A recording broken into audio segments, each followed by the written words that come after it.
Hello, and welcome back to the Vin-Man show. Hey, today's a special day because it's V-Day. It's Valentine's Day. So, hey, I guess today I'm the V-Man. I'm the Vin-Man. Welcome back. Say, last episode or the last recording, I was telling you about rejoicing. Rejoice. And I related it to how, what is rejoice? And it's like reload, like rejoice. You have to reload your joy like you have to reload a gun. And I explained, in a gun, you put to reload it, you put bullets in. But I didn't really explain on how you reload your joy. So today I'm going to start off by telling you how to, because a lot of admit, you don't wake up every day very as joyful as you should be. And you wake up, yeah, you gotta go to work. I gotta get out of bed. I gotta iron my clothes. I gotta pay the bills, go to work. Anyway, you shouldn't look at it that way. The way you reload your joy is looking at it on the bright. You can look at it on the downside, and that'll put you in a bad mood all day. But you don't want to be in a bad mood. You want to go through the day joyful. And the way you do that, at least the way I do it, at least the way I do it is, first of all, I get up and I'm thankful that I'm alive. I'm thankful that I can breathe. And now, after that hospital stay, I'm thankful for every breath I take. Every breath I take, I thank you for a good breath. I mean, we take things, the small things we don't take them seriously enough. But another way, let me just continue this on this reloading your joy. You get up and say, oh, I got to get out of bed and go to work. Hey, you're lucky you have a job to go to. You get out of the bed and say, oh, gosh, I got to get out and iron my clothes. Hey, you're lucky you have a nice wardrobe and an iron to iron them and look sharp all day. Come on, man. So you really got to look at, instead of looking at the negative side, you go, oh, that traffic, I got to drive all the way through that. Hey, you're lucky to have a car. Man, thank you for, I got a car. I get to sit down, I listen to music on the way to work. Uh, People, I've found that they look on the negative side. Oh, I don't have this, I don't have that. Don't think about what you don't have. Think, be grateful for what you do have, and be grateful for the small things. Like, shoot, they put me on a restricted salt diet. I can't have a lot of salt in my food now because apparently it retains water, and then it makes me so I can't breathe because of my heart thing. And so here again, that was very depressing the first year I had to do it. I'm in the year 3 on this. And yeah, that first year was very depressing. I couldn't have my chips. I love salt. I'd much rather give up sugar than salt because everything has salt in it. Everything, pizza, cheese has pizza. So I got to stay away from pizza. That was one of my favorite foods. As I said, chips, another favorite, one of my food. Italian food, one of my favorites. Chinese food, one of my favorite. Mexican food, one of my favorite. Can't go there anymore because it's all very, very salty and gives me problems. So I just go, well, do I want this food or do I want to breathe? Food or breathe? Food or I guess I better choose breathe. Anyways, the first year was bad. I was very, very, very, very, very, very depressed because I couldn't have what I wanted to eat. But then I started thinking, I'm thinking of this all wrong. There's so many other things I can eat. And I can eat steak, and I can eat baked potatoes, and I can eat ribs as long as they don't have salt on them, and hamburgers, no salt. Occasionally fries, but with no salt. And fruits, oh, I'm eating a ton of fruits now, so I'm eating actually very, very healthy now. Before I thought I was just going to have to eat apples and carrots like a horse, but now I've found all sorts of foods that I enjoy. I found cereals that don't have salt and are very low on salt, which is like a granola. And oh, it's very good, you know, and honey. And now the bread without salt tastes like cardboard. But if you have a little salt in it, like you have to look at the breads. Ezekiel breads don't have much salt in them, so I can have Ezekiel breads, and then I found butter without salt. I tell you, you know, I mean, you can go through life, you know, thinking, oh, I can't do this, I can't do that, but then you're gonna go around with your frown. You're not gonna be joyful. So you're back to reloading your joy. You have to think positive on what you do have and appreciate it. Appreciate what you have. Good grief, we have so much in the United States. You know, and I was thinking, you know, heck, if I would lived in a third world country like China or someplace, I'd be lucky to get 2 bowls of rice. 2 bowls only a day with nothing on, just plain rice. Or you know, so which is worse, you know, my steak and potato, or you know, I can't have pizza, but 2 bowls of rice a day, or what if I was in jail and they give me that slop, you know, here's your bowl of slop, you know, it's going, oh my gosh, well, you eat it, or that's what, you know, you get nothing else. You know, so I'm thinking, well, gee, fortunately, I'm not in jail. I'm not in the hospital. The hospital food, well, that's really not all that bad, but let's not go there because it's just, it's better to get out and eat more healthy foods, and, you know, the fruits and some vegetables. Um, uh, you know, it's wonderful. So I just, and I keep thinking, you know what? I'm going to be completely healed. I'll be able to eat. This is just temporary.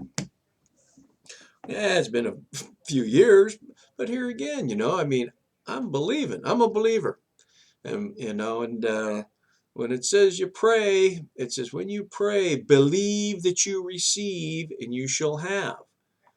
Now, when you open your eyes and say, "Well, where is it?" Well, that it doesn't just. Sometimes it doesn't just happen right away. You know, like healing. You know, you go, "Whoa!" You know, I just prayed for healing, but actually, healing means recovering. It could take days, months, weeks, years to recover. Shoot, I remember a guy in the Old Testament, Abraham. He was promised to be the father of many nations. He didn't have a kid until he was like 100 years old, but he believed. He was believing all that time that he would have a kid and he'd be the father of many nations. Now, uh, and Abraham's blessing is upon me because I'm a believer. I hope it doesn't take 100 years to get rid of this stupid heart thing, but I don't believe it will. I mean, I'm standing firmly. I'm believing firmly. Because once you say, oh, I guess it didn't work, well, then it didn't work because that means you didn't believe. Because the prayer says, when you pray, believe. It says, believe. And if you open your eyes and say, well, it didn't work, I don't believe, well, then you just voided out that prayer. So anyway, I'm standing on that. And this is just temporary where I'm at anyway. So it's, anyway, this is Valentine's Day, February 14th, 2017. And I wanted to tell you fellas, you know, better buy your honey at least a Valentine's card. If you don't, then you suffer the consequences. And if you want to step it up a little, get her flowers. And if you want to, hey, if you want to go all the way out, go all out, take her out to dinner. That'll actually, you might actually be able to go all the way if you take her out to dinner. If you get my drift. Anyway, and at the least get her a card, because if you don't get her the card on Valentine's Day, they remember that, and they remember it a long time. I had to give these women. My wife was just bugging me this morning on something I did over 25 years ago, and I had to get up and say, I'm going to be joyful today, even though she's bugging me for, see, if you would have done this 25 years ago. I forgive you for being an idiot on Valentine's Day. Yes, I will take you out and buy you some ice cream tonight. I'm not a flower person, but I got her a card and I will take her out and get her some ice cream. So, anyways, how much time have I gone by on here? Anyway, I'm trying to keep these things short, trying to keep them short so that people watch them. When I usually, this is just my introduction before I even get to my next point, which was, I told you at the beginning, I'm recording these things for several reasons. I told you, when I was laying in the hospital, yeah, you have to go back and look at those episodes. Because I don't have time to go there now. But I wanted to tell you another reason that I'm recording them, and I'm recording them because of I want to give the younger people a history lesson. I've worked for the last 50 years. I started when I was 15 years old. Now I'm 65. And I must say, I've always had a job during that whole time. I think I only collected unemployment once. And now here again, I count when I was going to college, I did have a part-time job, but working in college, my studying and working part-time. Hey, I've been working for 50 years. My first job was a pearl diver. A pearl diver? What do you mean you pearl? Wow, that sounds like an interesting job. A pearl diver back in my days was a dishwasher. We used to have to dive in and do the dishes. So my boss came in and threw a pearl in there and said, dive for that pearl. And I was in a pizza parlor. So you know how dirty those dishes and pots and pans got? And I was back there in the kitchen where the ovens were. But I got to eat a free pizza every day, and yeah, they're paying me $1.50 per hour. Ooh! But here again, that was back when gas was only 15 cents a gallon. 15 cents a gallon. 50 years ago, boy. So life was a little bit slower in those days, and shoot, back in those days, a lot of people had manual shift cars with the stick shift. And oh boy, I really like the stick shift. And actually, nowadays everybody drives automatic cars. That's probably so that they can be on the cell phone with their hand instead of shifting through the gears. But I love my stick shift cars, and um, it makes you, when you're driving, it makes you part of the driving experience. You can accelerate faster, slow down faster, and it's like you're driving a sports car, even though you don't have a sports car. Although I consider BMWs pretty sporty, so, and that's what I drive. But it's weird. I wanted to get a stick shift, and I went around to all these BMW dealers. No one had a stick shift, and I said, well, gee, I really want a stick shift. And I said, in Europe they all drive stick shifts over there. And he goes, well, yeah. I said, you can special order your car with a stick shift. I said, yeah, I can. I said, well, yeah. And I said, well, great. And so I ordered a car with a stick shift. And then that way I could get the exact color I wanted. I could get the interior, the color I wanted. I could throw in the better sound system that I wanted.